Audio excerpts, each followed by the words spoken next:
Pera aí. Amigos, vou apresentar aqui para vocês a parrilla argentina. Pode ser uruguaia também, só trocar a grelha, né? Aqui você faz o seu próprio carvão. Você coloca a lenha aqui, né? Nesse espaço aqui. Assim que o braseiro estiver grande, você bate aqui, cai a brasa, você puxa para debaixo da tua grelha, né? A sua grelha, ela tem 3 opções de nível de levantamento aqui, ó. Aqui é a manivela, né?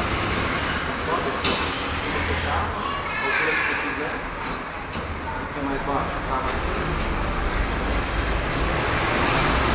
Ela é toda revestida com plaqueta aeroplanável, pessoal, para maior durabilidade, né?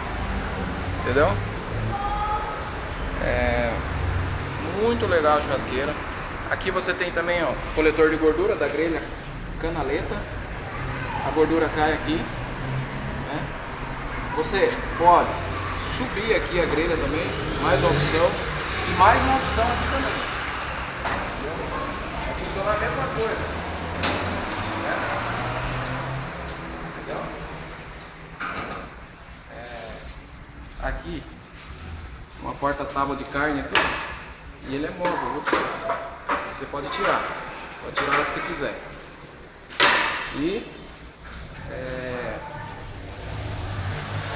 ela também é uma parrilla portátil.